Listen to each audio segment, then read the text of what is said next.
Whaatarwhatu le amatanga le nei wai aso I se whaapoponga fōi o talafo le radio Samoa. Mo moata mai Amerika ma Iran, wa toi lapata ia ne fōi Trump ia Iran o loo tātā pēr lava le vai o le wati, au whaatuai pēr tala noanga mo le whaamutaina o le taua.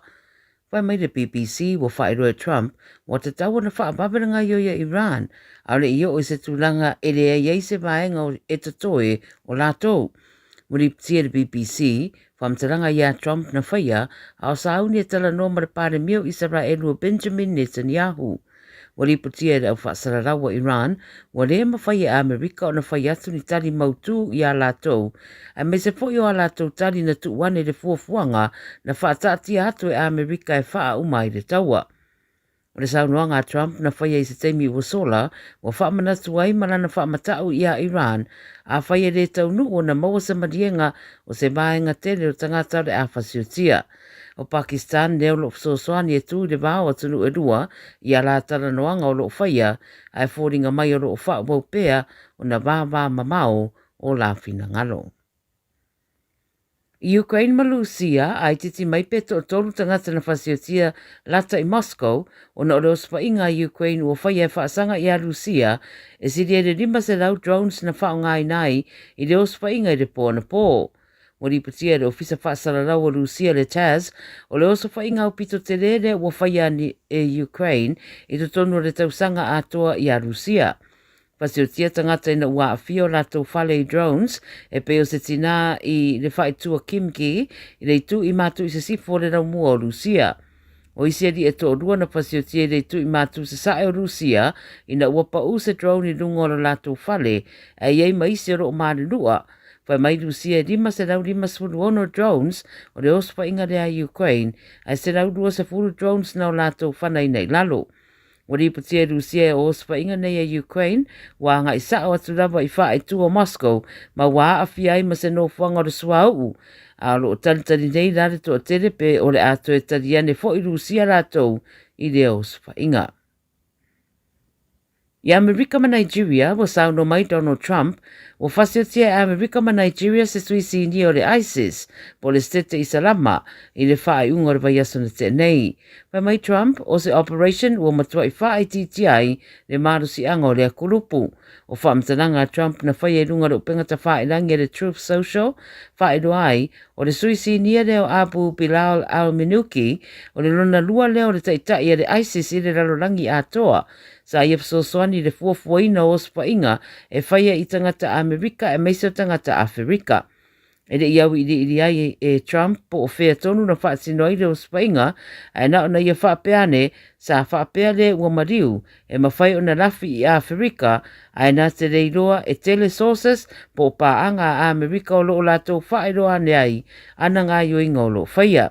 Whaamania ne fo I se so upo mai Nigeria, ia whaamtaranga, ma ua whaafitai ai fo I Trump le whainga māloa Nigeria, I le lato ngāru rue whaatasiai ma Amerika. I le atu Solomona, wa mai ane una whaamautura tu whaatasi o le kāpeneta le atu Solomona, I lalo le taitainga le pāramia fau Matthew Whale, e rima sulfitu tausanga o le soifua le ri pāramia, mai le pāti te mkarasi, ma ua mai a whaatauto fo I lana whainga mālo. Pai roe le pāramia wa fiu, a wa sauni fo I lana kāpeneta, ma ona sui, e to rua spuru whae ngāru rue, mai eino rātou roto tere e fia wha tautua I le atunu. Na ia ta u fo e mana o le whainga mālo o na atunu, ia au auna mo tangata ma ona mana o ngā whaaloto I whale. Le aspirated at waina whaataunu wai le whainga pālota na manu mālo ai whale, mai isi sui e to rua na o lātou tau wā. Tara murimuri fiti, o se suenga whai whaatasi a leo mai atanu ese, o ta wai leo fiti e to spultasi, wa fie le mata upo whara au whasaina ma le whiawea ina, ma o tu ina atu nei le mata upo I lo ia. O se whola sanga mai leo fiti o ta wai, o le suenga sa whaia e ono masina na whaatino ai, o lo o whaataria nei se whautuanga mai le whaatonu o le TPP, the Public Prosecution Department. E iei se post i runga le social media le tausanga taruai na manino nei ni ata o ni fesota inga i text i le vāo leo ma se sui o se kengi whaasol tū la whono i au kirani. O ia ata ua mawai ma fetu na inga na whaia i le vāo leo fiti o lo oa a fia ia manisi e whaatatau i peimeni o wha maonia na ngā rue whaatasi le ofisa o leo fiti ma le ofisa o leo a New Zealand i le neiso e suenga. Awa tā ua le Radio New Zealand nana ripoti e le imawane se tali me le ofisa o Amerika i Wellingtone le ua o fiema se ofisa o le FBI i le nei mata upo. Tala nā le Radio Samoa le amatanga o le nei vai aso soifua. Tala whalawa o le siufonga le nei o Samoa le Radio Samoa. Hey, don't be that guy or that auntie ignoring a sore throat. This isn't just some drinks and lemon tea in your sweet situation. Untreated sore throats can lead to rheumatic fever. Nobody wants that for their family, eh? Go get your Pepe's sore throats checked at your GP, school nurse, or pharmacy. It's quick, easy, and most importantly, free. So come on, whānau. This summer, take care of your tamariki. Get it checked and get it treated. For more info, hit us up on socials at Stop Sore Throats or visit stopsorethroats.nz. Sunga o whenga whakao ero ka wale whau maunga Max Ila. Senga uka amilo e o kilangi. Mo koe foi mai lawa i o tara i le Tire World and Auto Limited. Le ai mau aiso skoi ngā meg ma pa uka wale. A ole me piko sidi. E ngā le lua lima ka alalwa ia so le kokong. Le Tire World and Auto Limited e te maua i ta wale ma pa utau ngō fia ia New Zealand antoa. Mo fo i se ti mag wheels mo so se i tu ai ngā ta wale ma le telo isi au unanga. Warren Up Fitness i le na ole se fulu tala pia i wha i lo i eina e wha afafonga le Radio Samoa i nei wha abitoa.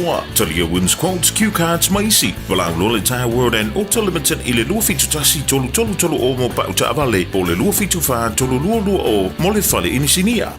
O le porokala me o le Gagaifo Faiva malei a taua savea i lunga o le Radio Samoa. Ua mawhai o na awi nātu ona o le fesosori mai o le Pacific Specialist Healthcare. Ma le tonga fitia o le ngase o le fatu. Ma le ngase o le kanesa i whale ma i e lua i Nandi Masuva. I le atunu o fiti. Asia siane i le upeka tawhai langi. Pacific Specialist Healthcare. psh.com.fj. I feel my so sad. Omega Ka. Diana Loi Moa. Omega Ka. Tabaleta Mofie. Omega Ka. Fili mai loile Omega Ka. Omega Cars. Lua selau Diabetes Drive i Manukau. Po le telefoni o iwa lua fitu lima valu tasi lua. Susu mai Manukau ne. Omega Ka. Malole Kesile Omega Ka. Radio Samoa Tasilima Ivatolu Amu Radio Samoa Tasilima Ivatolu Amu.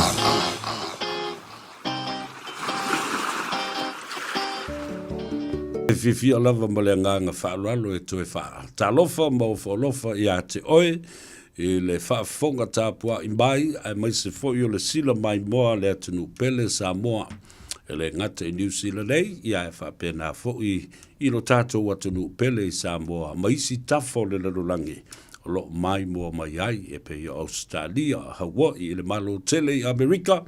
Whatalofa, maufa lofa i a te oe, le a taua savea, le urua i ali i se Yuli Muritalo, Al Harrington tu manu vau lavea, tātou whiloa i le neifo i asonga fua, o le amatanga o le vaiaso, aso se fulu ma le valu o le masina, ua afa fo i mawosiri atu le afa o le masina o me, a o tātou tū la lata, a o loma fo i a le whailonga ina, o le ono se furu ma le whātau sanga talu o le tuto o tasi ma le matua o Samoa ma lana temo kalasi i le masina o uni. Whaftai atu i lau talinga se manu tō whaafonga mua Francis Ioane. Ia ma le au whangaluenga na tamua i atu i a te au le tai au nei. Ta vai meni malona au waa i a whapena fo i le talinga i a tia. Ia se i o mai fo i na tātou wheloa i ma le tō wha i a se manu. Ia, o lea ua tātou lau lua whesina whai i le nei amatanga o le vai aso. O lea ua se fulma le tasi minute ua te aile tu la e wha. Tu la lata fo i e tu taula ngā ruenga ma ngā Gagaifo Faiva o Samoa i le nei asonga fua. mori atu le whaamalo le ngā ruenga sa whi ngai mautou. Ia ai maise, o le whaambua i lo tātou tapa au sili le langi. A wā o lana pui puinga le nā sa whaamalu ai o na awalofa. I lunga o lona atunu. A o wheta loloa i tiu te mawhaiva alo filima ua totofi iai. O tiu te mawhaiva o le ngātai whale, tiu te fo i mawhaiva o le vātetea. Ia, ai a whaiva o le tua sivi ma le tua vau. Ia, o mea nā masani a tātou i Samoa, ia ma le atu Pasifika. Ia, a o le nei atunu. Ia, ei fo i e ala usu. I le sami ala usu fo i le tonga vau i whātoanga pio le company tele le lo le Frontera. E usu isi le ofisa, e usu isi le potu a onga. Ia, o matanga ruenga ese. Ale malo, company tu maoti. Ia masi au lava ati na e lo whaia a oe lava ia masi o tau ainga. Wha me moe sa manuia le whai unga le nawa yasu. Le sa pati sa whianga iai ma le atunu u le aso ane nafi sa talai e fo i pui o malu tatalo. Maota tāpuai a o ulu fale le whanau o le atua whatasi ei ma le whanau o le ti apolo. E o whakasi a kamanga e lua kongu i le mera. Te whapeo e re lo roko fo le whanga o le ki apolo e lo roko fo al ko kene ia. Ia le na ia ngā milo a iala ia le whatasi tonu i tu whamai le whamantunga o ai whamantunga o ai whaale tatau e titi lo whae le whanau o le tua. Ma le whanau o le ti apolo. Po ai la mua papa i le whamantunga. Vai i mea tangata e whai. Mata utia. Ia le nā, whamoe sa e mua le nganga o le file mu. Le nganga o le musumusunga le nganga pa ia te oe. Ia, mamomori ai le nganga whaftai o wā. Nā fui sa wal tusi. O le tāua o le tāpua i tō tele ma le tāpua i ngā whatasi. E lo ai le tutu whatasi o tātou loto ma nganga. E momoli ia le vi ingo le atua. Ia e maise foi. O lapa o malo, o si ai sa mo i le whau o malo. Ia, o le o langa tātou te suifu ai. I le nei lalolangi. Ia mea whala lalolangi ia. E o whatasi mea le lei, whatasi ma mea le lei. Ai whai ia. I kai ke i lauri e kilo mai. Ona au, le liu atu le, whatalofa ma whatulou. E le paia masani o Samoa i ona tulanga whalupe. Le tāwhatolu, le vānanofo, le vātapuia, le vātangata o Samoa. Ia e maise fo i ona tulanga maupuipu e i paia ma malu wha le malo, paia fo i ma malu wha le anganu.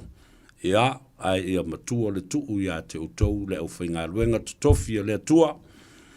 Le pai sino le tala lei na ite ai malamba ai suruia Samoa i ave o le la o le malama o Keriso. Ia, ma ua whapena ai ona wha kerisiano ina i tātou uma. E wha kerisiano ina, ia e ma whaati apolo ai fo i maletele o tangata.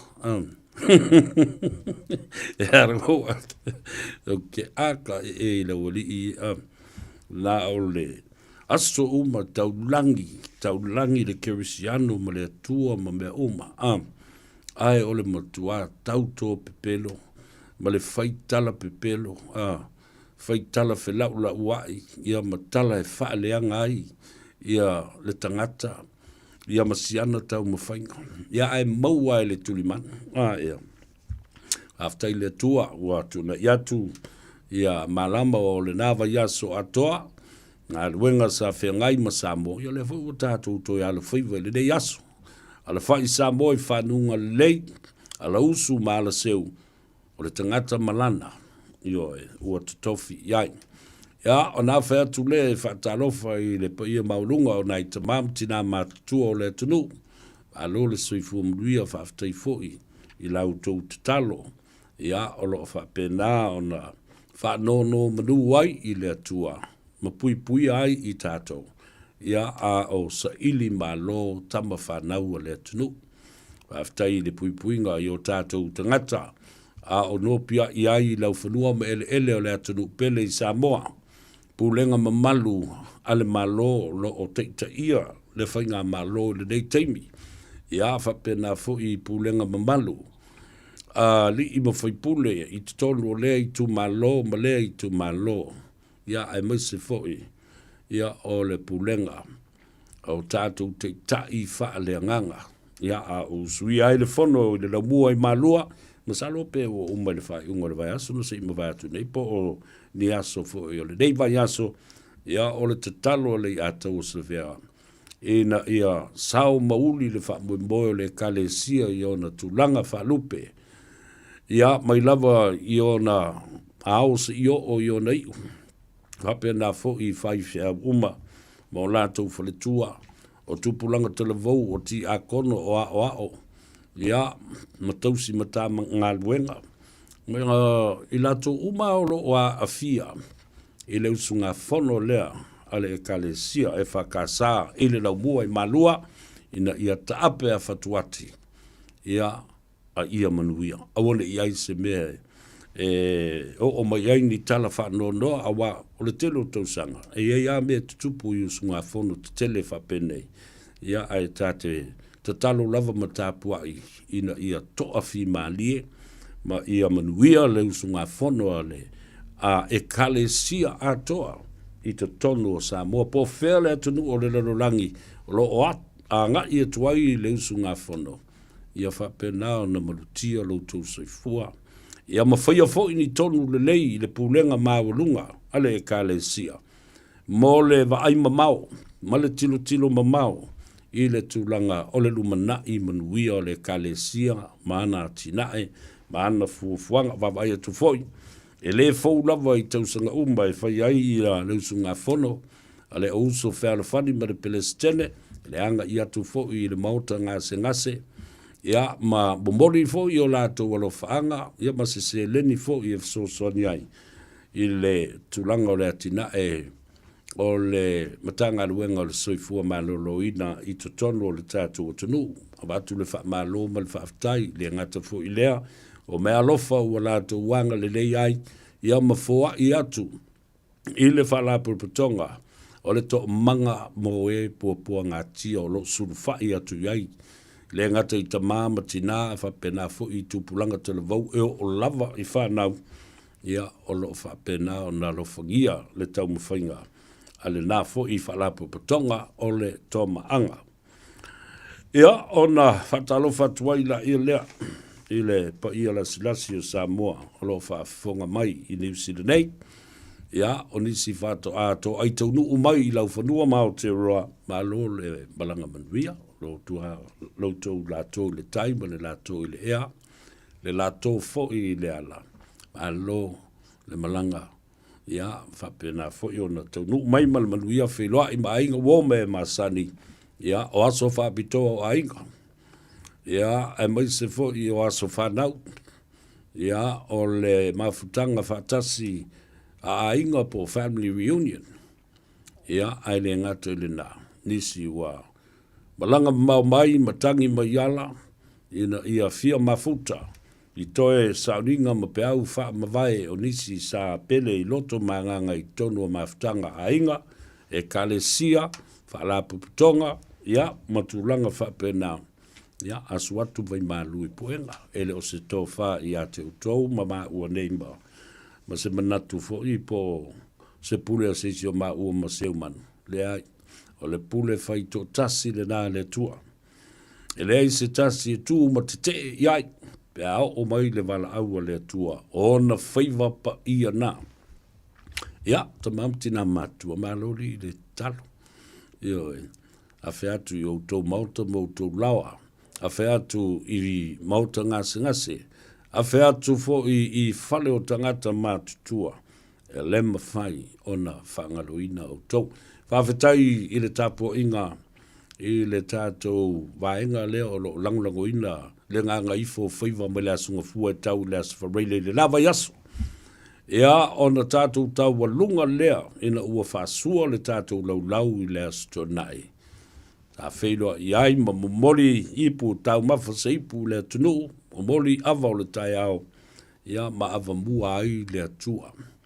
I lona anga le lei, I a Samoa I le tātou porkalambe le tano ava, e te mua I le sau. Le ai ma se mea pi ola vai na, na o mea straight mo mea taua. Te tau o na watu ma momori atu ma le wha mauni. Wafu e toi tau ala u whaptalanga i le mea wale no pa u maulalo. Ia le whaatulanga ina o Samoa mai atunu ua se lau walasifuru. Tulanga lima sifuru ma le iwa. Ma fua e sea. Ma fua le whaitala pelo tangata i o lo whaia le tātou ngalwe. O lau fake news. Ti ngā o nei loa e matua pe pelo i singi le mea lai whaia. Lea la mi milo ama twist a toa. Ia le tanga o le tātou siva voi lele o le twisti. Mea na ua pa umaulalo ai. O mai e whaingi kala sao i le tunu. So ia tau te whawhau ina. Ia mea ma tau tuwa i lea tala ma lea tala. Ma le si ala nā mea. O le masani a mea o tustala. O le o sa ili mai le ponati ma le taula moni o le whamatalanga. Au o tae a tota mai lunga o upenga ta whailangi. Stop picking rubbish from the social media and turn it into thinking that it is a true full news. It is not. It is the fake news that you create that has lowered the number and the standard of Samoa from 180 countries around the world.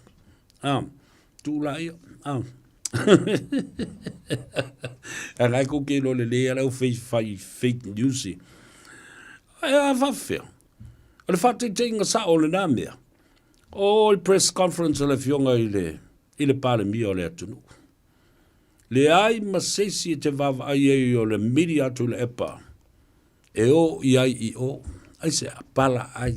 Fefefe. Susu vai.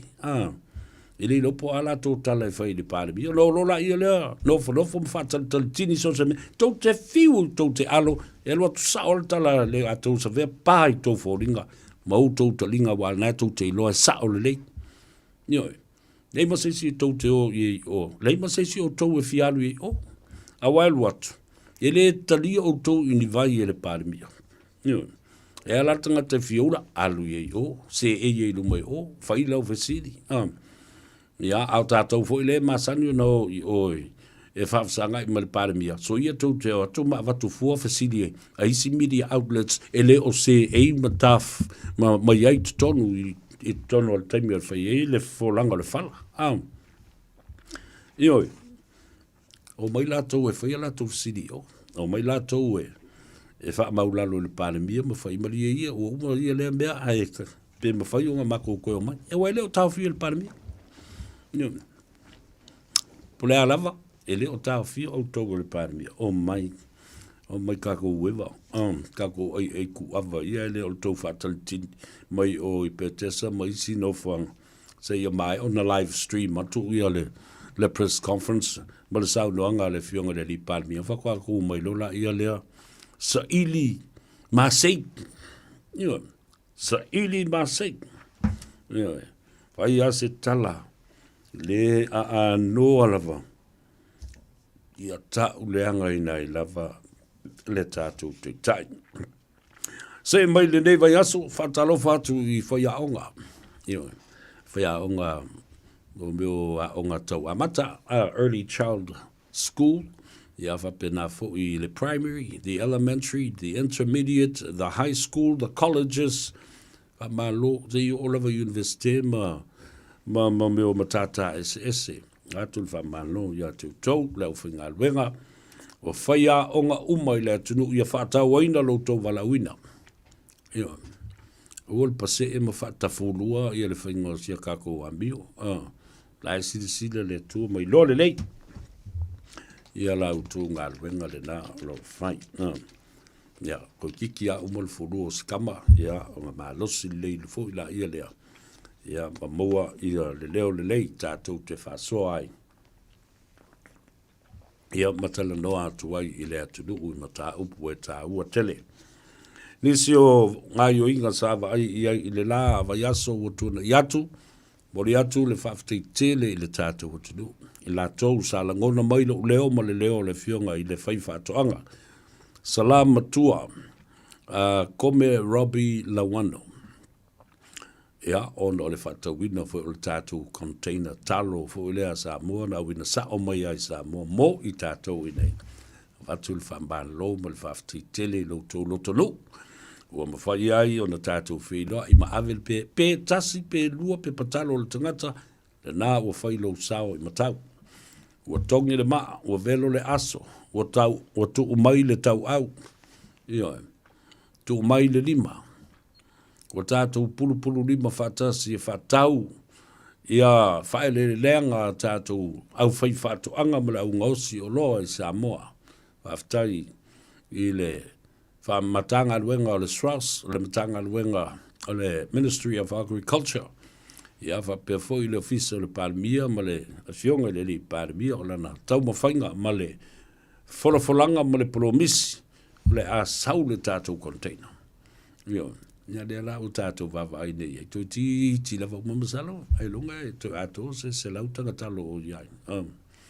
Ia e whaftai atu i le atu no, whaftai atu i e kalesia ma sunga i whawhengainga, ia outou uma, o outou ta i le soa, ia mata i mata li i fo i whaatai te inga le lei, ia o te ta i mai ei fo i ma outou au lotu ma outou a inga, ina ia mawhai. Lalo o so lo whai, lalo le monga maua lunga o le talo.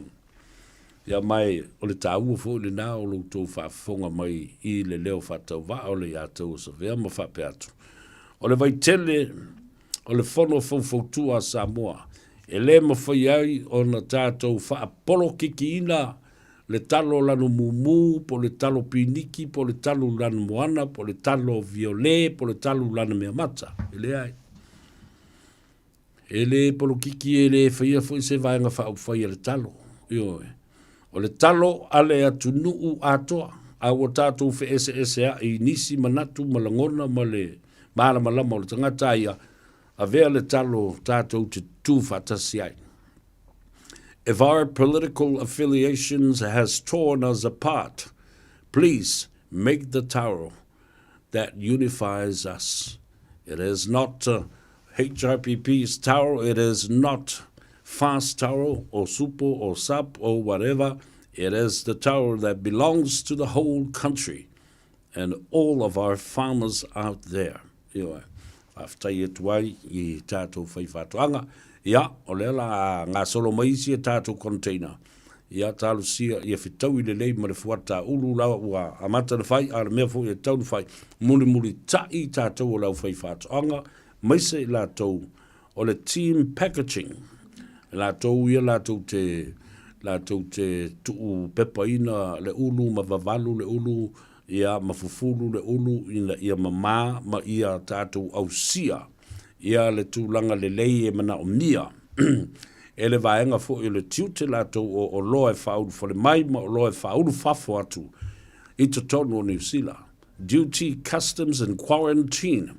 We need to be able to maintain the requirements and also the criterias of all our goods that enter the harbours and the ports of New Zealand, Australia, or whoever the country is that we are exporting our goods to, and also our our farmers' production.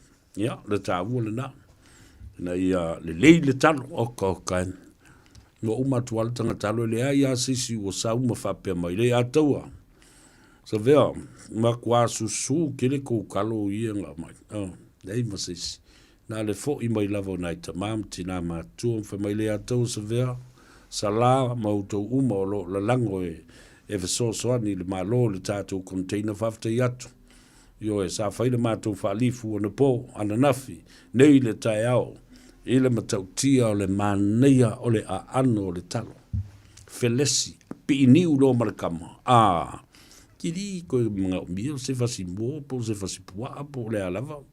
Ia, kala e fwoi ma se e lengi o le kamaranga. Watu e le whambaloma le whaftai te, le lava le malu le tātou tenu. Whaftai alofa. Malo le anga le lei, whawhetai lo tonu. Mai o te talo ina ia whap. Tu mawina pea le nā ngangala mātangofie. Ioi.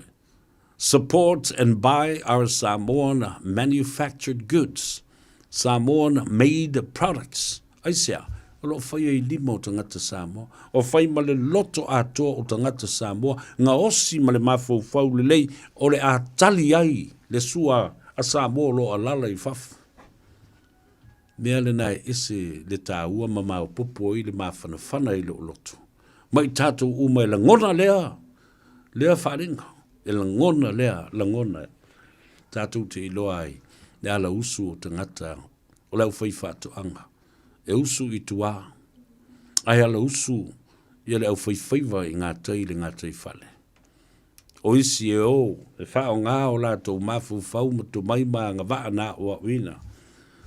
E tau tusi le tū la fono, writing policies and protocols, conventions within different departments and government departments. Moa, ina ia mauti noa le lei. O le ta oto whainu mera e langlango ina ai le tātou whinaunga, ina ia manuia le te mau a ingo Samoa, ma tele le tupe sa atu I o tātou lima. Ia ma ia tausia le lei ei le tātou atunu. E stemi o papa I fo I wha le tonu o lo tu lai mai. Mai o lo avea ia wha le tonu. O ni vaenga e tuli manu I ai, ma maua ai ia langona o le to tele, o le au media whai tala pepelo I ai nei. Langa e leo ni whawhi tauli e rata mai. Tātou wō lai ni whawhi tauli. O lewe vesi ai nei, ona o le mauta ngase. E mafua I sea, mantua le lei mele nano o wha manatu I a te utau. Ina ia no file mua I fo ila ia leo Samoa, ma wha pēr mai lo le tala Samoa, le sa o la leo au mai e le I a tau o sa vea. Langa o lea na tātou wha fonga ma wha longo I ai. A o le a vea, le fionga, ia ai ono Dr. Alec Ekeroma Mominsta sa avea o ia o le whaululunga o le matanga luenga o le soifua maloloina. Lau tausi sila I le nā whatalanoanga I le tausanga na se ima vai atu nei I le paia inga o le lua afe lua sifurma le tas. Totonu o le ofisa le nei, whatalanoa I le Gagaifo Faiva toe whatalanoa I le tano ava. A o vea lama CEO o le Ministry of Health po o soifua maloloina ma whale mai umo le atunu. Nā nau tau whaafonga iai o le tali na au mai e winga I whawhita auli na tū lai mai I le whato au lu whale mai o le fast lua whelus fu martas. Te lo lava o amela tupu. Whe mai e tau nu mai. Whai o leanga o le whare mai. Ua pala lunga o tāua lunga, le aini wha malama, leanga moenga, mea leanga uma, sa tupun whalemai. Le aini whala au, sioki whala au, le aini masini. A oi e tu tumu ma puputa la tautanga, fo mai. Aisea, e whewa ia fo mai la tau ia ma le la tautama I api I, le aise system, e wha mau mawai, I tu la alo ia wha maoni na ngā lue ai le fo mai pe a whaia on call I le po. And I'm not talking about nurses and also male nurses and female nurses. I'm talking about specialist doctors. And I'm not going to point the finger and name any one of them, but the whole lot. It was a problem to the whole health system of Samoa. Nā vea ma whawhita au di tele. Ile, o langa atoa, ma le tāmi onga, ma le lio, le li po iai, na matanga luenga le soifua maloloina. Yeah. The worst enemy that the new government of the 2021, the 17th Parliament of Samoa. The worst enemy was the government working against their own CEO and their own government departments. O se whawhitau ni sili na te lele nā, ina ua whaia ina tu le epa, ma le HRPP ina ua mai a tausanga fase fulu mon tupu o se eile tofi ai ua matua te ina ua whaia ina. Wala vele salalo fole le to ina le la fa mama ma fa to olo no fanua o le ava polidi le mele tia pula fa te ia sengia le mauli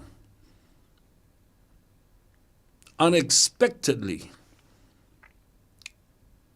mel nana tupu o le to tele le au fainga wenga uma o fa ululungo matanga wenga le malo ma le au fainga wenga uma le malo na fa te ia fo mai lato. Wa tele tausanga sa ifo ai, tele tausanga sa puno wai ai, ma vava ai ilunga, ya tule epa malana whainga malo. Tasi le upo tule epa, ola to e tau fetuli. Whai le upo minsta, tau fetuli matama mo ele atunu umala au whainga ruenga. Wa ova le fast full mon tupu tausanga, o tu pea i mata i, mata i le soa, ale HRPP matu ila epa i le foe o le pale mia o le atunu. Le aise si whai ngā malo i lu matu matua mai. Le whaalo longo i eita ngata ne. Ua matua i ngalo ma ia i latou. Le mau tau ave. E sui whai ngā malo e le su, mapu lenga malo, ai le suia le au whai ngā luenga le malo. O tau o leo whinga luenga le malo, o ma a mau e le mawhaio na fuli, o le ele. A wafu i o mai pulenga malo matoi au, whaia ina mau atu. A o tau o leo whinga luenga, e tu mau pea lava pea, o na wha wau lau tau tua i le whinga malo, ua tū lai mai. Peitai, fast full mon tupu tau sanga le ai sesi na la vea ai le au tu le epa ma le HRPP. Ma o le ala fo la na wale yo na pule malosi lo i tangata mai lo ai. A ele ususta ele HRPP, a ele HRPP, e te le maua se mea. E te le maua se wha murianga. Wha longo mai i, e watu tasi ai i. O le puna vai le e tasi. Te le utu vai ese. Mai e te le utu vai tofo fo i le mea lea. Le mea le nana tupu. Na whea ngai ai la uli ma fia me. Ma le whainga malo fau o lea. Lua afe sfuru, a lua afe lusu tasi, i le pai inga lun sfuru ma fitu. Ma onga te tele nā. Nei mawhai e le malo na ngā ruru e whaatasi mai la tō le au whainga ruenga. Lewa na tautua i lalo le whaamalu. O le HRPP ma tu le epa. They knew no other governments before, beyond, and behind. This is the only government they knew for so long. A regime that held on to the power for almost 5 decades. You know, toi titi lima sfutau sanga, fast fumon tuptau sanga. Ma ua whangatā foi, ona mimilo loto tangata. Ma tau whaaswa uu ina ia mawhai ai. Ona sei paenga maali o lātou langona. Ma se ese mai ai. Wa le toi tu malo tu le epa ma le HRPP. A ua wha wau pea i loto maanganga o tangata nei. Le tā ina i pea. Tu sāpe le tu malo. Ia tu le epa nana o ai o omi kelfongi vaktale. Wa, nioi. E oe na le toi palemitu le. E whalonga uma i tangata. Aisea, o le leo ua lewa. Nioi. Ma roto telefo o lātou na whai e tu le epa Faivas ma mea umana whapena e tāwhiofi ma mau mai i o lātou loto. Ma tāwhiofi ai le urawa vale o tangata i umaya e umai tu le epa e le ua i lunga i uma i ma sosem. Kware ma whai anga mi ngoi. Toi ngā mela le na. Mea na whaingata ai le whainga malo. Ona ngā lulue whaatasi. Ma ta ngata whainga ruenga le malo. Ara e alu atu le pa masau whai ei. Ia e mana tua. Au tau nei e le whamaoni. E le mwhai ana au tau. Au auna ni a tua se lua. A leilo. O lai whai a aia i ati. Ala wo lo le ia. Wale o toi tau toi au na tu se si ate ia. Wale o toi e se pa o le o toi tu malo. Ai olo e fai lil malo ma le nale fai ngā malo o tu lai mai. Te tātou wa ai po ani ti finga o a fo ni mo vonga. Ni mea le lei o le asa saa mai mo le atunu. I nā la na tele fo i ma le au. Fa leanga mea. Wale o toi a veo ni tausi mea. A ua avea matalepe mea, whaaleanga mea, so sofa mea, tia i mea, whata ei mea.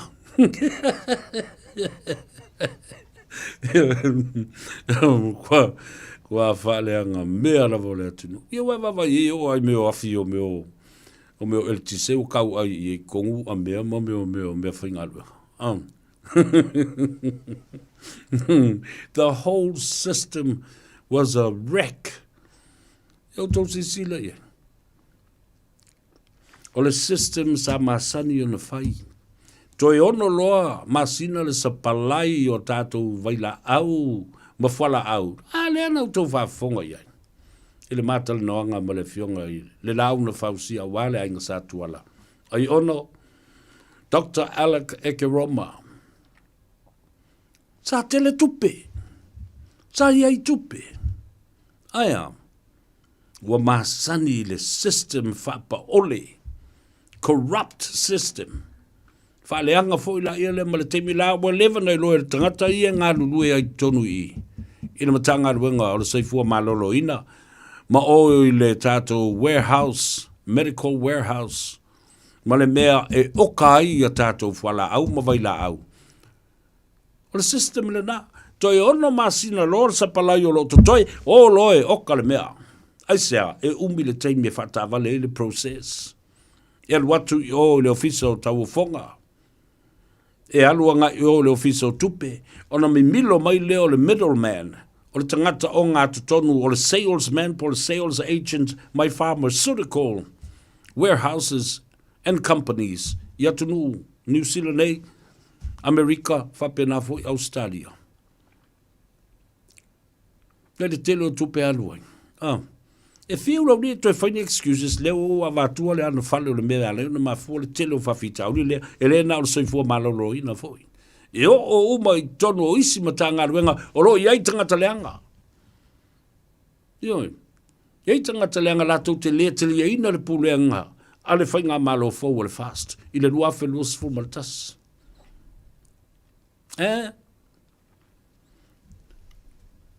La le mena tu la i mali teimi le nao.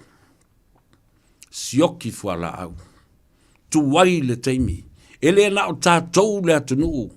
O lo tātou mana o mia tātou fuala au. You already know the system. 6 months more of the supply that is left. That's your duty. O ai lepa ui. El tangata na nape a tātou o e pinpoint. O e lea tauna e o kāre mea lea. Lal me o le whai ai. Lal me o e nofo ai mo le tausanga atoa. Fato a okal fuala au. Ale o ono masino toe, umala sa palai. Tanga mea na taun tau malmalama le ile atunu. Ai leo maive mai o sioki le mea. Sioki e sea. Sioki a o kou ngā tangata tau muri pongi sā i atu tau. Wau tau le alo lofa le atunu. Wau tau le whaatonui nai tangata mali lia o mātou le toi pule i a Samoa. Ai o e whai le atunu i a manuia. Whai o tau tiute, ma le wha maoni. A wolo le temi oka lor whala au le tunu u le whala au le hero pipi po le fast. E tali ngā, e umi e whiu ia inga. E watu lesi ofisa oso, lesi ofisa a e saingi atu i le tupe ave le ofisa o tupe, wha matu le tupe le nā i New Zealand. E le an tātou o mai nei, ma tali noi le mata upu. O le tātou o sa o loa i pharmaceutical companies. O sa o lava. I le fale e ngā osi mai ai le mea. Whala au ma vaila au. Kipi maka e se ale tangata le foi whapi mai ona pau i le mea lea. Ioi. Atu whafonga le tunu. Avese. Ai alana le mwhai ona avese. Leanga wa lewa na whai mea mili tino ma tangata ia sa iai i le kāpeneta ma le whainga malo i le teibu o sola. Lea wa whatu ate atu nei. Le mawhai. They can't deny that. They have all affiliations and connections with these people. They are just middlemen and sales agents. And without a doubt, these people will get a kickback from these people. Oi, watu tupe I sau I alwane o tātou te lo o ma le system le nā. Ai, walan ona te lei ma wha tuwahi o na whaile oka. Sea ia sua se me wha leanga I le whainga malofo. Wa tuwai, e leo le tuwai, ona wa leo se tupe. Wa tuwai, ona o le loto le tangata leanga le tonu I. Le tonu I le mea lea. Wa le whaialon tiute, wana I loa le leitoi ono masino le sapalai leo lo toi le warehouse of wala au. Na o matua I o wita I le polas to na ina se I mawaya tu nei. Na o toi alu mātua I lunga. Toi langa mai le mātal noanga le nā mai ono. Muri tawa lunga le mātal noanga male minsta fau. O le soifua malolo ina. Honorable Minister. Ya waa wao. Salu. Alofi po. Whea ni mea ua whapea. O le fofo tonu lava, o lo o I lima o tangata nei.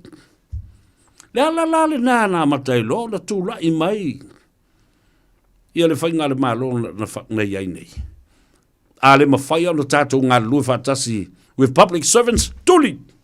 Vai le konkalate a walata na uma, wha oma. Totongi tupe le konkalate wha oma. That's exactly what happened. Ia no foi la ele whaafsanga I male. I petesa mo I o le Samoan Observer mo ai la toa propaganda medium for mai. Ia watuli ia pai mala whai. Watuli ia ai. Watuli tangata awa oina. Watuli tangata whai longa mata mamai. Oi o leo ngā, tātou te ngā lului ma tangata ata mamai, na ave tupe ale māloi o ia onga, ai o mai whai mea vale I le tunu. Tony, ale pauna ale mea whai. Take them away. Fire them, sack them.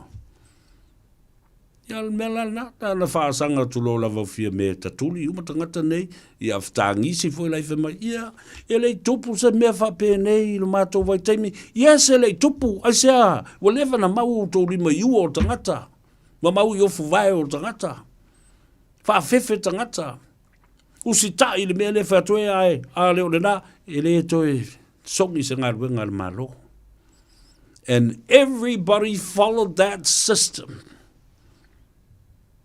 Do what I say, or else. Ia na mate ia lo lava le tupua e fia mea malauli. Nana uma, fa umar kongalake lea. Pe toi ono masino toi lau kongalake, tongi tupe o get the hell out of here. Get the hell out of here. You know? Ola o tau fasiotia lea tunu. Tau te whaia mea la lango ai ia tu le epa. Ai whaali mai ei lo tau le lo tonu ma lo tau le manatu le tua ma lau tau tau tonga na whaia. Whea la ni mea whapea.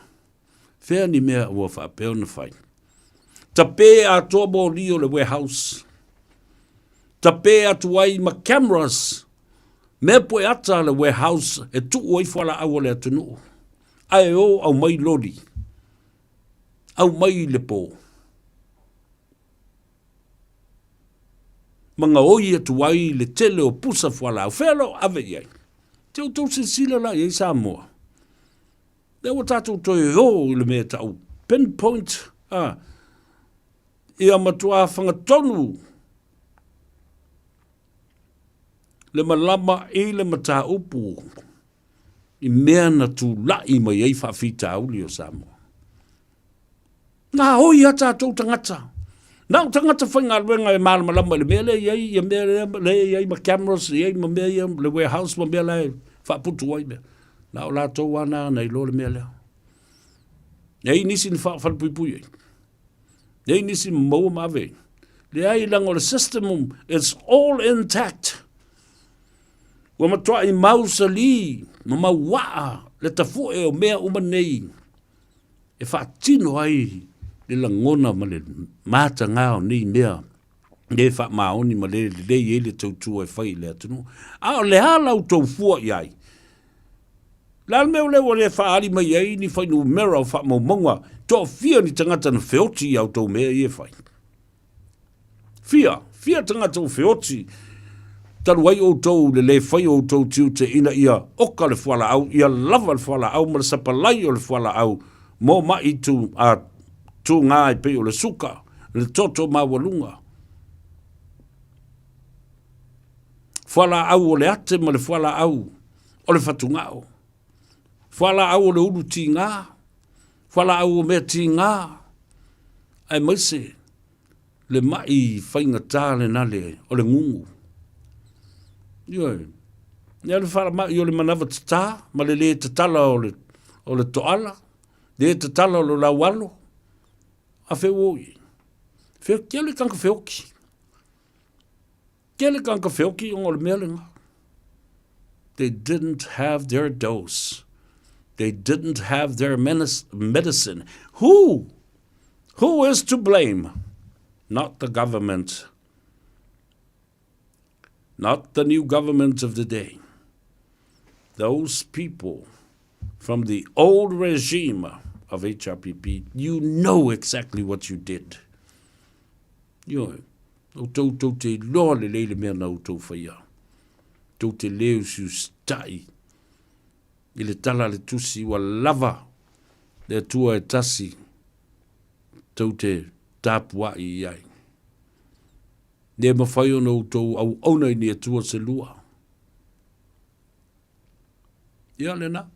Whato ara tau whaasa o sa o mai mea i na wā matan tutuli tangata ia e tui matangi olo i pito la au e te tau o na whai ai. Lou tau tiute. Ia nā la ia le. Ona tutulu lola ia le whale a mata. Ona tala lau tasi mai lunga le tau walunga. Fia se fulta usanga talu na fau. Lewe mauta ngase o tupu o tamasese mea ole i matotua. Le ai must a plan of renovation and also a plan to maintain the building. No maintenance plan. Na tu mau na fai. Fai le anu fale fatiu tala loa le mauta. Le ai ma se fuafuanga alu mamao. Ina ia whaale le ai ma siaki le system o le mauta ngase. Siaki le latou ele tise. Siaki le sapalai o le latou vai. Siaki le tāwalunga ma le saunga le mū. O le nei no fuanga ma le fale atoa. Tusa le ma mea na whai i isi fale o le atunu sa whaia. E o lava le mauta wholo ma le pāle mene o Samoa. Ioi, nea sei wha mataltala tualanga le ua mai lauri ia ma tau le pua ma lafo mai. Ia lea la, ua umalona sei, ia toi wha lele atu lola ia lea, ia malama lama le atunu o outou winga leanga na. Na whaia le vai teimi le na. A leo ua mai e tu wai i le whainga malo fau le whatoa. Tasi leo na paia inga. Ioi. La tātou wō le malo longa, fōi mai whaa wausia tātou wāmio. Ia. I le tautua le nei, i le Gagaifo Faiva le atou savea, ia whapea fōi se umanu, i le Gagaifo Faiva o Samoa, i le Radio Samoa, ina ua toe 5 minute, tā le tu lai 5.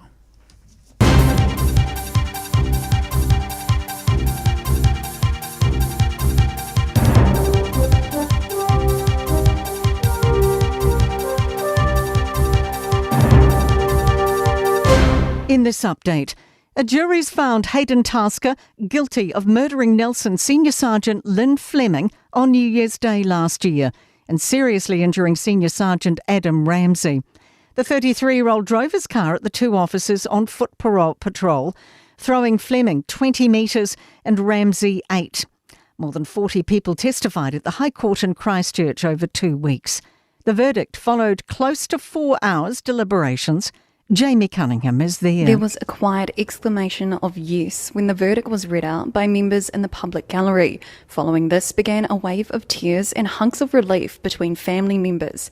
On the other hand, there was no emotion or reaction from Tasker, with his head down the whole time the judge was speaking. Tasker will be sentenced in July. A $131 million education boost's included in this year's budget.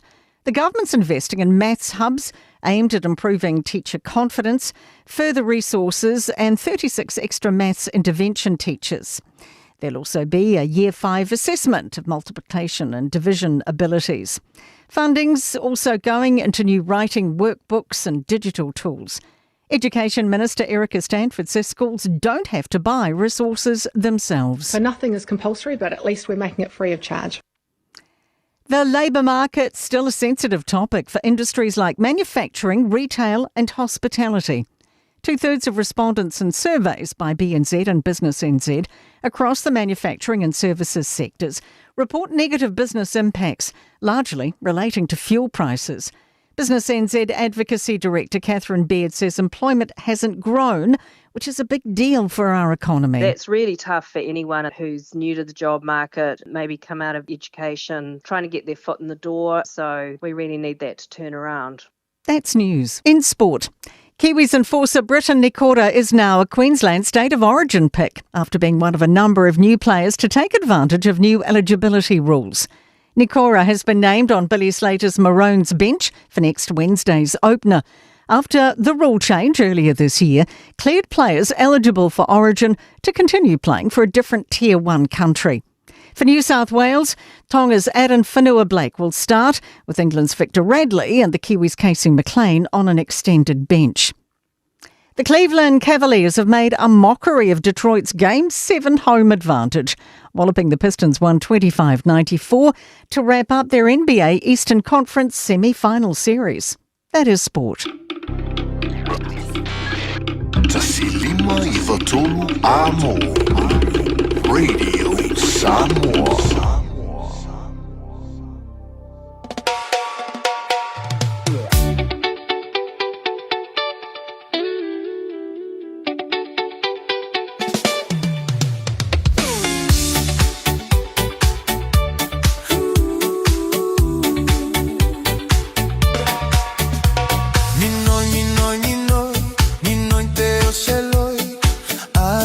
Siwa uanga oi oi lolo fa ape epe e ualoi loi suiti sua malie pe yo se poi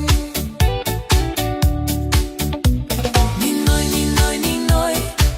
pe yo se loi a siwa uanga oi oi lolo fa ape epe e ualoi loi suiti sua malie pe yo se poi.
Música malia,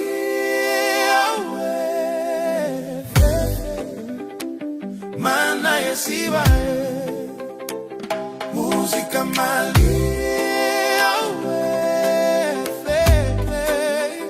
se maya night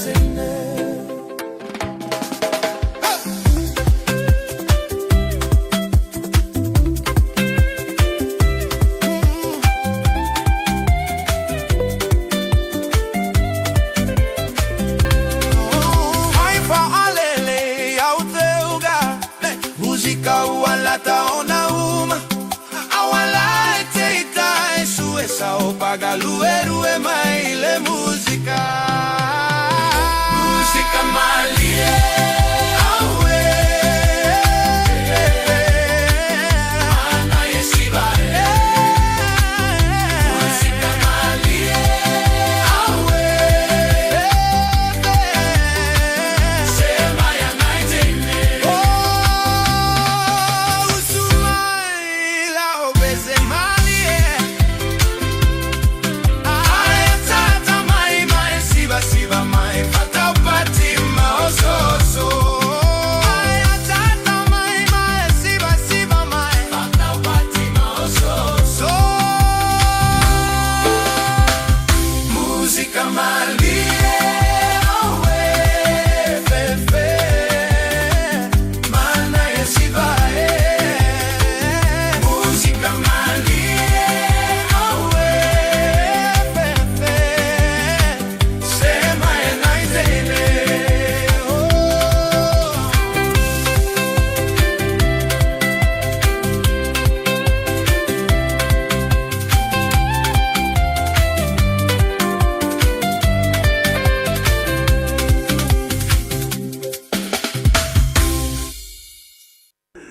Ja, toi fatalo fatu fo i malenga nga falo alo ia ma fifi tele il fast food 5 minuta muri o le tatou Gagaifo Faiva ile dei fo ia songa fua a le tala fifia o le ua mau atu ia le tamaitai le tausala a le Henderson Cars ia fe mai o lo ua maualo na malosi fatu a o te loa ai ua malosi le pepe ia ai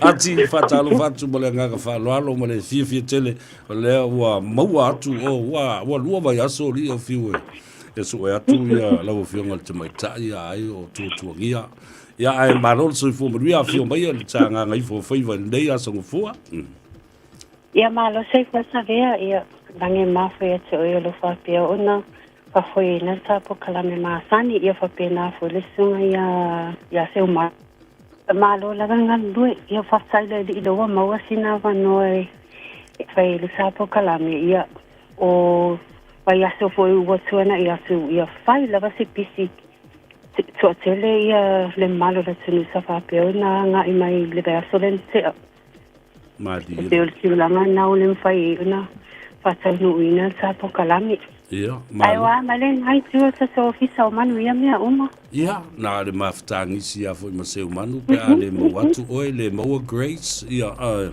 o fa pe ia ia le tai au e fai le tu ai o talton ale mo oi o lo winga la te pisi o la saini e kon kalate fo le ma fa matu ta vale tangata ia le pe o le nganga fifia na ma lo tele ai o nai de lei le tatu na luenga leo lo fai awa mai ia o le tamaitai ia ale manu ia lava faftai e lava e maua malo si fatino ina ia ngaruenga masani foi awale apply ino tawale le malo la tinoro fa peona nga imai saso falsavale nei ia malo o ia le vo tu la lata e tu taula ia ngaruenga le yasu manga ngai foi Faiva o Samoa ia la se tala mai le taiau na uanga ele lama e usu mai foi lotoa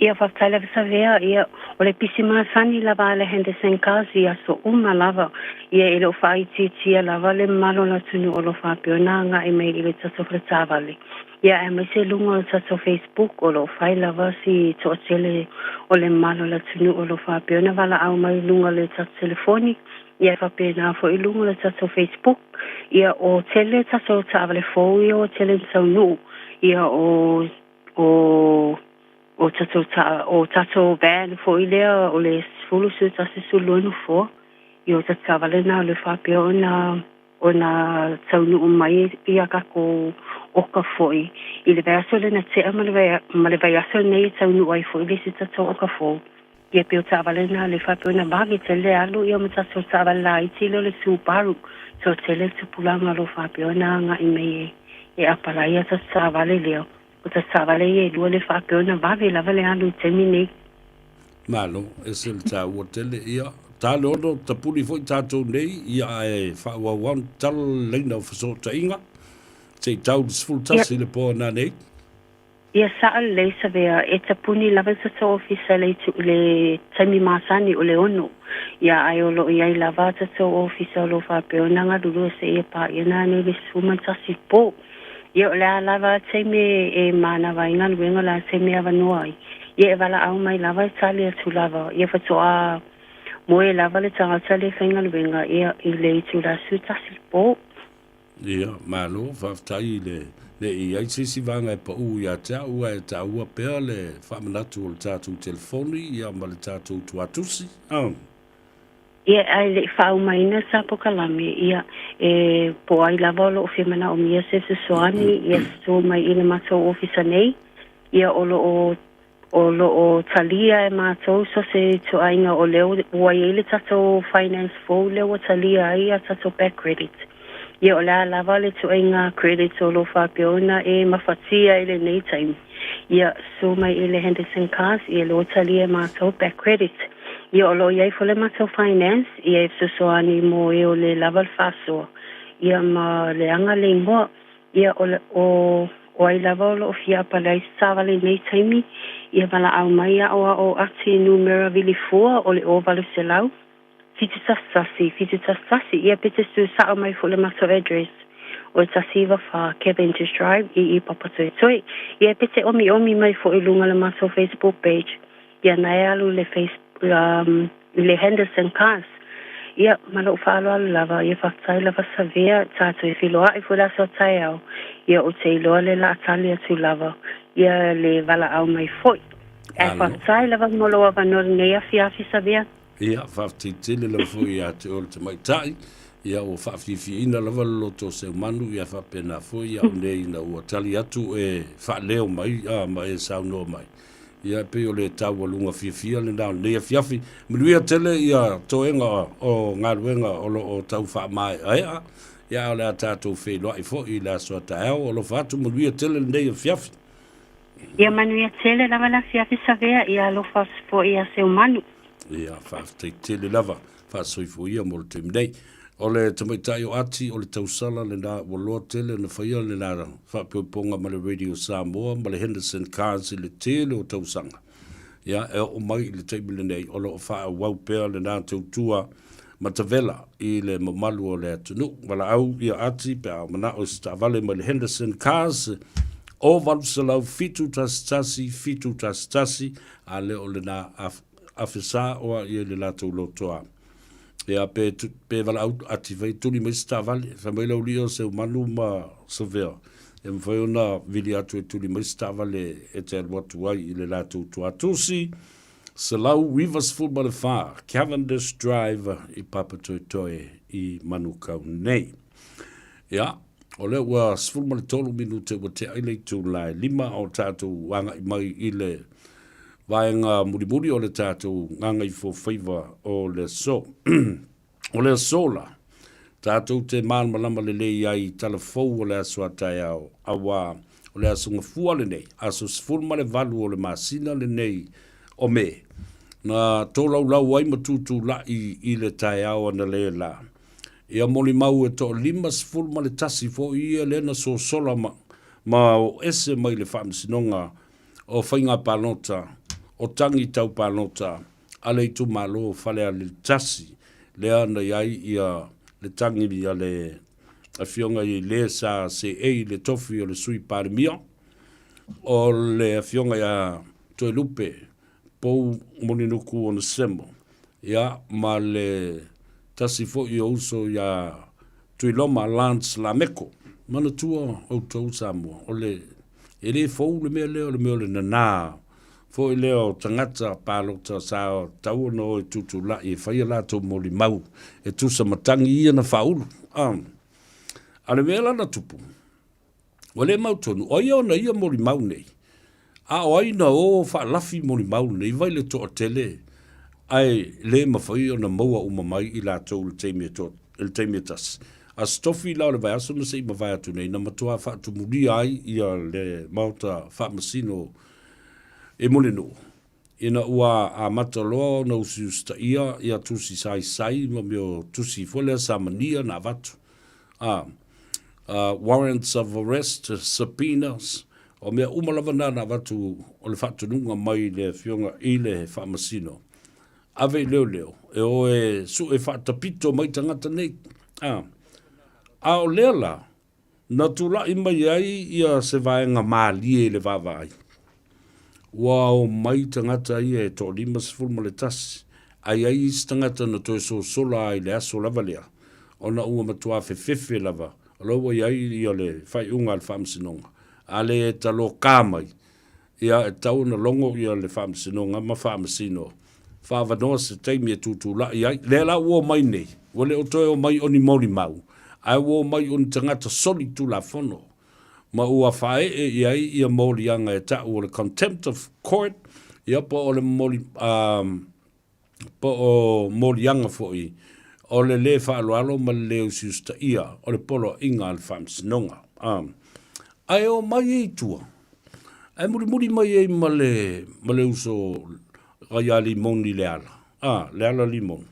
Le lopo le ala na so tanga i le mele. Ai muri tonu mai ai i taftafa o le de to ina ma le o le matua lea. Le o ngari i whaapitoa lava lea sa sue nei. O na whai mai. Nā lana mumusu e mai le whaamsinonga. O na whewhewhe ina nei iaise me tupu iai la ua. Ai o tangata e langolango ina le fast sa whaala lafi ina lilo i la ua. Oka e le matau ti o le mea. Mana tuala, e ese morianga o oe lea wa i le sau. Contempt of court o lo le sau e whailau mori mau i le whaamsinonga. Ese whai le morianga e ave ia te i la tau. O e la tau te ufi whaamanungase. E ama whaala lafi tangata. So, 2 separate charges of the contempt of court for not showing up at court to produce your witness and testimony, and also a charge for harboring a fugitive or somebody that the court is looking for or the police are looking for. Wawawailai. O isi la morianga le nā, mo i la tau e ufiufia, ia mori mau nei. O to ina le e mai o swafa ia malili no fo vaenga. Le o ngari au tu wale o le mata upule nei ia ma fa motu. Claimed that they were harbored by the Fast Party supporters. Yeah. Mai o le tupele na vatu ia la ua. E se lau limas fultala. Ele avatu o le whaipule. Na avatu e se tasi o le komiti o le whainga panota e langlangoina to e lupe. Ia lea la tātou wou i te le toi fia tau tala tele ia i le nā vaenga la tau ia. Ia a o le whapea mai ia le lipoti el pule nuku i whale alili. O le mata upule nei. O le tō tele o mori mau. Ma le tō tele o tangata o lo a fiai. E le o ni tangata o le tumalo o whale alili. La whawhena whale ni mea.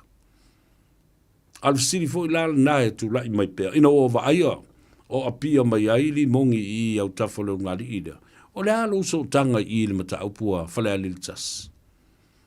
Le alo so tanga i le mata upu lea. Ia, le atu tsila fia. E iai le mafuanga mai ale amatanga.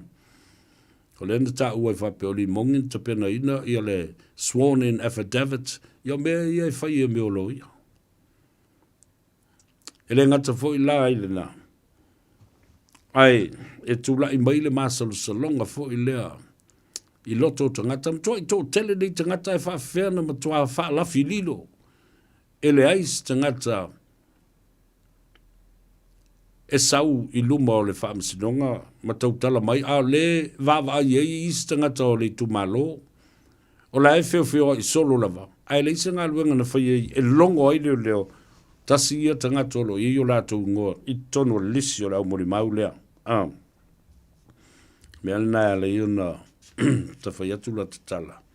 O se mea matau tia fo I lea mea. Awam. Pe au na o avatu le tele o tātou polo kalame I teimi o tangi o whainga pānota ma whamsi nonga sa whaia. Lea la ua whaala lafi nei. E o lava ina whina wina na mata upu lea o toi ave le tangi a toi lupe ma lela o whaatalitali pe ave I le whamsinonga maulunga pe ave I le Court of Appeal po le whamsinonga o tāru sanga toi loilo ona ua sātia. Le ai a te tau e pe ona spela mai I lalo le whaavai o Samoa.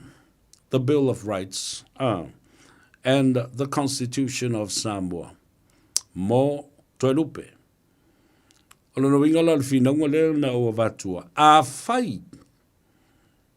E leo mai tangata nei matutu I luma o le whaamisinonga.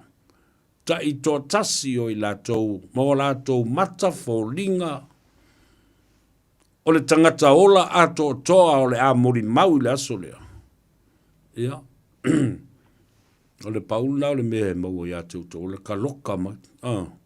Au mai whaamalosi I lalo o le lima o le tulafono ma le whaatonunga a le tulafono. Lima sfultasi. There were so many of them. And that's what they said. They said that the reasons why they didn't appear was because they were harbored by the fast party, especially that old man and his wife. Lima sfultasi sapina. Ia mai whawaula o na tau ave pea lai le tofi o le tumalo I lon tofinga whawhaipule o le ungal nā le whamsinonga lo ia le temi le tau fiai ia le whatino ino le ungal whamsinonga sa whaia I ato e lupe ai tau fiofi mato e whatula I mai se I mai on tango fia le tāru sanga le lumba le whamsinonga mai mo lewa no tala no atua ia ui le mea o le teimi lava e au mai ai matula I le whamsino o I matula I le lo ia o lo o pui pui ale ai ataua ato e lupe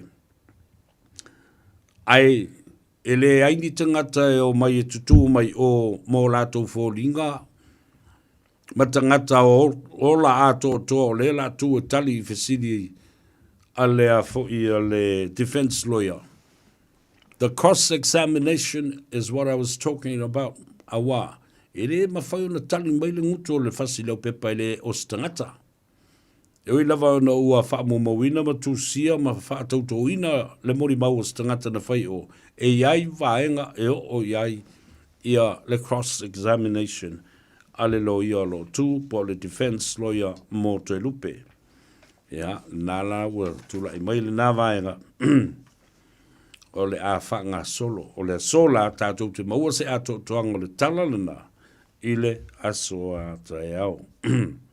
Ya. An mela leo te whaat whawhena whaalawhili lo matua lea au le whalua I lo matua.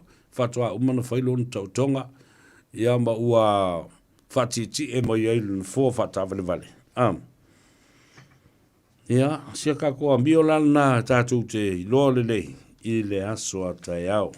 Po lea le tūlanga wo o iai, ia e pe ua whatūlanga mai fō I la ni aso. E tūtūla I ai pe te tofia mori mau I lea vaenga o le tae au, le uli ma le fiafi, ia o le mea le nā e tapena e le whamsinonga. Ia mai loa ai, ia po lea le plata no unga o le a o iai. Ona, toi o mai leo la u talanoa I nisi o whaipule nei le usta ia le whafo iatu o lato li poti. I tu malo e lima sifuma le tasi e to valu isi tu malo e le io o lava ia le lato li poti whale tau sanga o le isi miliona leo tuana iatu. Ai o le tolu se lau wafe leo lo o tau fufu e whamatu watu I le tunu se I vanga nala ua o mai li poti nei ia ma whape nā foi on fesoso ni atu ia le fono whaavai whaatulanga, ia le wha matuu ina atu o tupe te amae a ona siaki ina. O le tātou woi le malolonga, fo I mai, tau walunga la ia leo le tātou mata upu le so. Ele lui ali mongi na whaia I le fionga le li pāremia. Wa tālu sanga I e tātia ia le toi suasua ina o le mata upu. E winga I le oti o tu au le hit and run. Ai tā o I lumba le atunu uma le atua. Tā te tautō ai I lumba le tuspa ia. Whapea foi le moli maua le atunu o atoa. Who would be a dumb to do such a thing like this? Now, ole lui le li mongi, le ua lui tau le pale mio, e faise la tau tonga, tau tō I luma o Samoa, I lunga ole tuspa ia, pe a fai o ia, ele I maliwai, ia le tama o tu au. I say, my more masilsila Samoa, and I'm telling you, this is not a challenge. This is the activity of a stupid little child. Yeah. O winga na mele tamai titi, lai titi whavalvalea. Tu lau whafonga le tunu ele marma lama se metas. I say, we whai aile nā mea māta ngā malu I e fua. Ia eli I pāre mea. Wana o le tangata o leise whamoe moe. It's showing signs that you are weak and now you are cornered and there is no route to escape. Wa matua tu shialo tele le mea o iai. Tātou o le malolonga. Au nei ngalo sa vai o le ola. Anga I o le fionga ya tuala tau wātou pa utina ma le whaletua ia peka. Sultolu, Lappington Road, o Tara, nā o lele atu le lātou pusa whangu ma le oka tele nei I le uli nei. After ia tuai lau fionga sa oli tuala, ta pia fo I le fionga I le whaletua ia peka. I le anga le lei, le tātou utinu, ia matufa I nai le tātou vai o le ola. Mole mamalu o Samoa ina. Ia manuia o tātou tangata. Ele ngata ina tātou wola fiafia. Tātou te ola whaamunia ina. Ia mawhapena o na ola whaau uina. Awa, po a tātou me whailalang nei ai o mai le oti malwala au le atua ai ia o le mea le nai whai. Tā pena la ia le iai. Ai, o la tātou o le malonga na pupu ulawa, fo I mai, ia wha wau matau alunga atua I le tātou por Kalambe. Gagaifo Faiva, malei atou sevea ma se manu I le nei fo I asonga fua. E ai se isi o le tau ainga wha persona leo. Pe wha foi. Wha mata e avea le tale I ma le tale maasani e tau fia I lātou ma le whai o lātou mea maasani ai. E tatau na lātou e whai suenga o le tale a ngā I le coughtest.co.nz. Pai le suenga o le tale ma wha I loa le fō mai coughtest.co.nz e le ai se tatongi.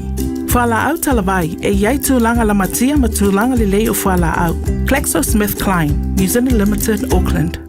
O le porokala me o le Gagaifo Faiva malei ataua savea I lunga o le Radio Samoa. Ua mawhai o na awi nātu ona o le fesosori mai o le Pacific Specialist Healthcare. Ma le tongafitia o le ngase o le fatu. Ma le ngase o le kanesa I whale ma I lua I Nandi Masuva. I le atunu o fiti. Asiasiane I le upenga tawhailangi. Pacific Specialist Healthcare. psh.com.fj.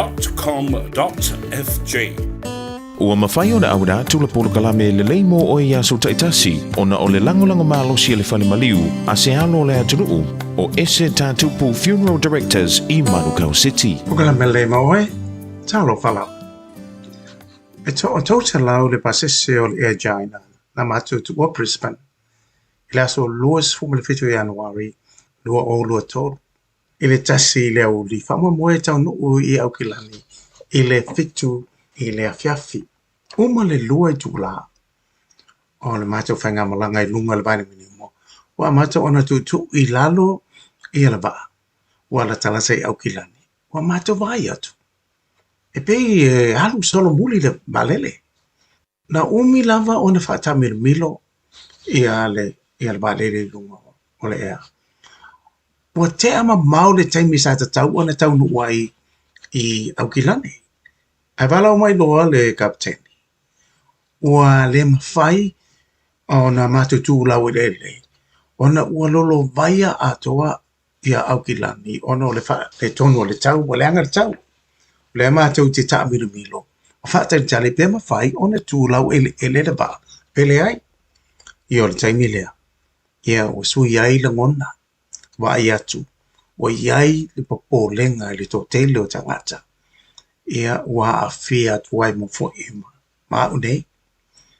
Ona upu nou lea. Ma whai lau ta talo.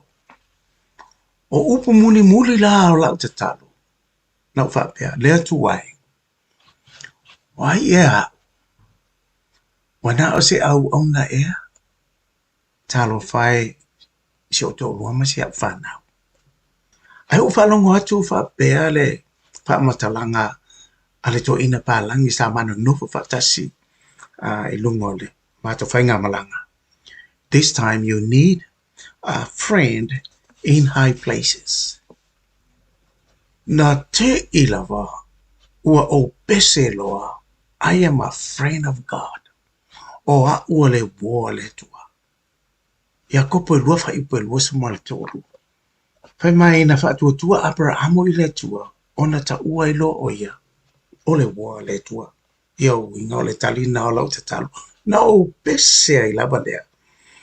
O hau o le woa le tua le taimi atua na mato yei lunga. O le vani madimo na o pese. I am a friend of God. Na le liu le mato vaanga I Christ tete. Na mato tula o ele manuia. O le alava la o te pese o hau o le woa le tua. Ia pese roa. O oio le woa le tua. A mani tua. Ele lei mo oe. O le ese tatupu funeral directors o se fale maliu Samoa o le tali foilea o taimi whengata o na o le malanga al maliu maleoti e mawhai foi o na lato awina atu ma awina mai tino maliu o e pele mai so o se atu nuo lalolangi mala auno le ese tatupu funeral directors i le lua o na lua toru fitu o pea fiu ane ele se fulu male balu Norman Spencer Drive Manuka. Ja, toi fatalo fatu I le 15 minute muli o le tātou polkalambe o le Gagaifo Faiva ua mawhai o na awina atu I a te oe. Raonda o lango mai o whale mai te tele nei e lua I te tonu o Fiti, the Pacific Specialist Healthcare Hospitals, tasi Nandi, ia ma le tasi Isuva. Ia, o whale mai whapitoa le nei ua mai o na Sainia. Ia, le malienga ma le malo Samoa. E veo ni whare mai e watu e o tātou tangata. Ea, mō le tonga fitinga o tau tonga o le whatu, whaapitoa. Ia whatasi e marangasa ngase o le kānesa. Mō le atua I le whaamalo ma le whaafitai inisi o te malii o lo o li poi ai.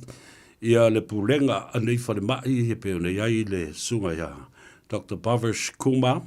Ia, whapea fo I Sanjeet, Dr. Sanjeet. Ia, whapea fōi ia le fionga I le sunga ia atoa mawhai upolu. Tai akui ia ma le te maitai. Ia lua I pou o malo. Christina Finau le atoa. Ia, whaftai atu I le amana I o le au nanga ma le tautua. O mawhai ai o na awina atu ia le neipole kalame. Gagaifo Faiva I lunga o le siufonga o Samoa, le Radio Samoa. Sfulima I vatolu a moia. Kilani nau o latu ia le tātou frequency I le leitio I tonu o le tāwale. Ia ma le tātou leitio I le fale. Ma e anga ruenga fo ia insinia sa whaatu o le tātou pou ina ia malosi ai ia le au nanga ma whaalau tele ai le tātou au nanga. Ai pu e mai. E le tātou wala leo le wha mō tasi o ono tesi ma le tasi I Samoa. Ia, o whainga ia le tua. Na ia wha manuia I le ngā luenga ina ia wha lau tele ina ai. le au nanga ma le tautua a le siufonga Samoa, ai le ngata ile na. Ua mawhai i fo i ona momboli ai le fe au a le atua. I le au whai ngā luenga e urufale ma urufafo i le nei fo i maota ma le nei fale. Ia ua vea ma wha tumtumunga fo i a po o le headquarters a le siufonga o Samoa i Aukilani i New Zealand i Manukau nei. Ona momboli tuai lea o le whaatalofa fo i a mese fo i o le whaamalo o le talo ma tapu i mai nai tamam tina mātua o le atunu le ngata i lea o le fionga ia au mua ave ma le whalitua ia au auna pia fo i le whanau ma le ai ngali le no whaalo aftai le tapu i mai tamama tina mātua u malawa le tatu o tunu e o lava i Australia, Hawaii, Amerika le atu Asia whapena fo i le atu Europa e au tau tustusinga o fe au e momoli mai, o wha murianga, e ma le wha malo si au i le tātou au nanga ma le tautua. Amitse lava ia te au nei ma le tau whaia seu manu, e au whainga luenga tino mātutua e peo na ele sunga le iawa o ia te vaimeni le tai au, tia le uli, sau seu si ufanua, e awha pia fo i le fionga ia teito, taloto taleni, ia ma le toa tele o le au whainga luenga tutofi le atua lo lato whaatino ina, ma wha leo ina polo kalambe. Si sui leo langa o lele ia ma lele. I le whea au wha leanga a le atua le tuspa ia e peo nei fo ia le uso ia Reverend Ngafa. Ia, malana fo i polo kalambe ma le toa tele o tau. Maise fo i tina matua o le o tato ngā luenga. Ia, peo nei ia ia le whaletua ia Eti McCarthy, ia malana foi por kalamba le toe tepa i le ainga. Ia, ere ngata i le nā, to telefo nisi o le tupulanga televau, o lātou la lango mai. Ia ma whaatino por kalamba e tala whea ngai mo le whaafonga le tupulanga televau. Patalufa fo i Samoa le to tele o tātou ainga o whaafonga mai ai nuu mafio anga, le ngata i nāo. O pisinisi ma company tumba oti pisinisi o tātou lava tangata ma lātou wati nai whatalofa i le fionga le whalolonga le swafa lupe matasila po le fionga fo i a salam le whaltua ma le whanau le ai ngā lii ma le au whainga luenga ale tātou whaletali ma lo le motonga i le ma whai ona misi i lātou nei le whaafongafonga ma tāpua i mai matali e mai fo ia lātou fo i pole kalame o lo whaatino. Ia lo lango mai fo i le fionga. Ia le malu whaito anga. Mau hunt, kota ma le whaleo, hata alo whaatu, le tātou pole kalame. Le ngata i lea o le fionga ia fonti, ia o loa. Le turisi, Samoa, mangianga maranga fo ia ki finga mai oi i Brisbane i Australia. A le sunga ia Tulepa, whaaftai, sua ia whapea fo ia le tau whai a tupai po le fionga ia mua whanua. Ma shera samt, ia ma lo fo i le tautai i lau tau ngā luenga. Ia, e le ngata fo i le nā. O le case leo lo tā pena nei mo le tau whai le vai malai. Ia asiata whale malu pio vauliko. Whinaunga uma ia o tu i nātu o le āta tala mai ei le tō whaa le wha msinonga i le as whareile a sau nei. O lo tala noi nai ma ta upu nā. O le jurisdiction. Le ale malo si anga o le wha msinonga Samoa e tāngo fi ai le ma ta upu lea. E ui ona o walesi wha asalalau uma nei e lua o le tauta iae. Ma le tō whaa i le vai malai i a asiata. E lala i fafu. Whapena fo ia tule forma i nuu o le mauta o Samoa ma vi ingo le tua e a lala i Sydney, Australia, peitai. O a umanisi fi naunga lo i ai, au te tali tonu, e ta tau so u tau fi le manamlama i le tula fono, o mea nei o whasalaunga. E atangia mai ai le malo si anga e mawhai ai e le whamsinonga o Samoa na tangu fia le mata upule nei i Samoa. E ui, o i la tau o ta mali ima ma le whaletua e nofo i whafo. O le mata upu lea e lo tea i tono le whamsinonga Samoa. E mafua la sa utala i le mata upu lea. Ona olo iai ia le tangi, ma le talo sanga ale lo ia ato le forma inu. Ia le mea tau le strike out motion, po ole ato I fafo mori anga asiata. E le isa malu si anga o le whamasnonga Samoa, e lo te amatang fia il mataupu Samoa, le uwhai atu. O le mataupu e a leio na tā ua ia tau le whinaunga lea. O lo whinau atu e fo I maa asiata.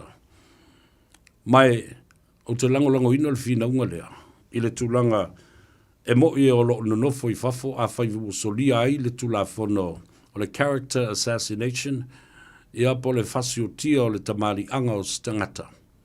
Fatasi ai ma le defamation po le tau leanga ina, ma whamaoni ai ni tua inga se ua whaia I stangata. Ua alanga te tau waile malosi anga o le whaamsinonga Samoa e tango fia ai le mata upulea. Leanga e ui ono lo whaia atu I fafo. Ai, o le mea moni, ele o whaia mo seisi atunu, o le polokalame, o loo whatino I le ngangana Samoa. Ma o le ngangana Samoa fo le nao lo whaafafonga uma I ai Samoa I le lalolangi I tafa e fia. O lo momoli atu ai le savali I le whao ngā ina o le ngangana Samoa. A whaila o lo iai kilipi nā I to tonu o nisi o polokalame leo ngali I le nā. O lo wha leo le ngangana Samoa. Ai o lo wha tatau I se tasi tamali I Samoa. Ua wha fofonga I Samoa atoa, I le lalolangi atoa, ma Samoa I Samoa. I le tā ua tele, ele I whaia le polokalame, mō nisi tangata ese, e tau tatala I nisi ngangana ese. The audience was intended and was for the Samoan people to listen to, and therefore the jurisdictions of the court of Samoa should be able to investigate and handle this whether it is going to a trial. Io, lena, ai maise o lae sau saoa ia upu mātanga, ia matua inga mātanga, wa tātou wharungolongo ne ia I la tua inga mātanga, nai whaafunga uma, o le upu o DNA, o le whaia o se test, whaile le e whaamauni ai, ona ua tua ia leo ngali ia le sunga ia asiata, ia o le mata I whale, po o le pule le uma, ma ua mawaini ni te maiti, ine wheusua inga whasoli tu la whono. E le alo le upu e vatu ilumo le atunu langa e ti ngā. Eo e. A whaila o lea a fia ai ia le sunga asiata I nei tua inga le whawaya, ai o lo whaafafonga, si ona to lua ma si ana whanau o na mātua o lona ainga o lana whaife au o lana e kalesia o lona nu. Ma lona tamali anga I lona I tu malo ma le suafa asiata e le to e tau whailo ia Samoa le tā ua o le suafa asiata. Ona au tonu la ia lea e te tau ona seu sila ia I le whamsidonga e mai se lo ia o lo tau aveina ma ta upu nei. Ina ia malolosi finaunga whale tula whono ile ala taua I pea ona iai o le whato whala inga ale whamsinonga e lo tea matangu fia ili mata upule I Samoa. E se finaunga I le alu asiata po le alu asiata. O le mata upule na e fito I tonu awa o le tangata e ona ia le tangi. Mai utatonu e le taumana o mia e tula I fua I lumai I e whai ai. Pe a whai o loo iai, ia teknolosi whanei o na po e mawhai, o na whao ngā e le whaamsinonga. E tusa ai mani mafua anga alanga tatau o le mwhai e o na malanga atu ia le tō whai le vai malai. Tā walunga atu le tātou Gagaifo Faiva I le so. E lo toi fia papa I tasi ai le lu I lea ale tamaleo li mongi whatatau I le fionga le li pandemia. Ma le lui tau e whapea I le pandemia sau tātau tō I luma o Samoa I lunga le tuspa ia. Po ai o tā ua pēsa au ele I maliu tu au ia te oe po lo e a afie ni faufaunga. O le mōli mau e winga I le maliu o tu au. Ai, nā te tautō fo i o ia, ele ia i sona so tanga le mali o tu au. Ai mai moa sa moa ma sila sila, ele nei ngā i o inga, māta ngā o te tai mai ai, ele nei tangata le fionga le li pāle mia, le mau o le lo tile, o le tūlanga wo o iai, le whātō whala inga lea. Ele whaia ele atunu o ma le atua, se whaamsinonga i le taimile nei o le vāwai mai. O le whaamsinonga e whaia ele whaamsinonga le abiotonu. The court of law will decide on this and the merits of the case of the hit and run that killed the two out. Lala nau te whapea tua i Samoa whafonga le mai. Le atunu pele. O te matua i o uofo i le mana oe whatasina le atunu, whatasina le ngā luenga pa ia le tua, whatasina le fionga pa ia le tua. I nei mea, o mea ia, e whaia e le whaamsinonga. O lea u fōringa mai e i, ua musu, e whao ngā le whaamsinonga sa ili ai, a mionga i le lalo langi nei, ai tu ui le atua. O na whaata oto ai lea i le toi lo tea e le whaamsinonga tangata ma le lalo langi nei, and the court of law, anything or any aspect of this case. And I'm saying, Samoa, o te le langolangoina, mai o te ata fo i le nei lui, o se mea ua whai es tangata, o amatua vai tele lona a o uina ma lona ma fau. Male manatu, whapea o le a whai, e ta ua meo tonu ina ai o ia i luma le sila whanga, a le atua ma le sila whanga a Samoa, poto, o lo o vava ai atu i nei mea mātanga. Nau vai atu, ele whaia. Ele atunu u se whai unga, e whaia ele whaamsinonga, ma le musumusunga le nganga po ia. E tusai o whinaunga whale tula whono, a wāle sila whia, e ali imata mai ta i whaamsino le lātu, tofi lea e tangu whia ai, ia lea fo imata upu. And these are the extremes that people will go to make sure. And they don't care anymore. Even to the death, even to the grave, or whatsoever. E o ai le tuunga mau, e o le oti, e le ai se toi solo muli mai mea nei. Alo o sila pea le tua, ma whaafafonga Samoa, i le lauli li wina o le mata upule nei, e le mawhai o na whaapawhala. E le mawhai o na tuu whaatiu tala loa whapenei. E le mawhai o na tātou alo whanga wa o iwa loa i wa fefe le whaamsinonga lalulangi. Ai ua le fefe le whaamsinonga a le atua. O e umafo i tautō le tuspa ia. Lātou te soli u malawa ia tu la whono mai e inga o lea whaatautonga. Ua whoringa mai ai. Ua whao ngā mai. E li mongi le tuspa ia o se mea ta alo i le sila whanga le tua, a o le fionga pa ia le tua. Ma le sila a le au whai ngā luenga tu tofi ma le au whanono manu. La tō te matua i uafo, tala no isi i whaiwhi au pa anga pele ria te au. Ia. Ua matua wha pongi sa ina le lo langi o le tangata leo mo whaia le lu ilia. Ua le ai se mawhau le lei, le ai se ti ma inga le lei, le ai ni musunga le lei. Nā te toi maua. A wā, ua umana sao noa le fionga le te maitai whamasino. La uli, le ala ua mai atu le nei mea, ma mālo suafa ma māo tau le mea lea. A ua lava le i ai se maa e le furia. Don't ever leave any stone unturned. Ya, le nā, tātou, tonofo la ia ma tilo, ma mata i tuina, le matautia o le atua, o le a whaali ai, i le mū tingi o le la. Mea, e te tau na susulu i ai, le ami o tonu o le atua, masusulu i ai lona malama ina ia tilo fia maali fia maali tai mai ai i lātou o loo i tua o nei mea. Lo fa mai le tua vai lua tusa so tātou manuia. Ma ia anga le leifo i ia i lātou lungo le ala tele i le nei pō, i le toifo i atu i maota malawa, ia saunga le mū, ia ma ia tali le sua i le tūlanga, ma walunga i le lofo le tua.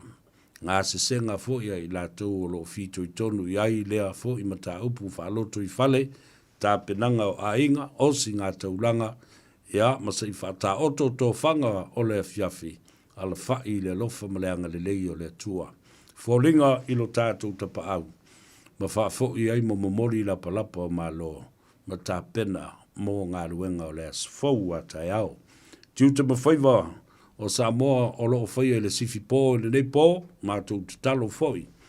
Whanau no manu o walo tō saunga le mū. Le whanau ia o onga i le aso a tai au.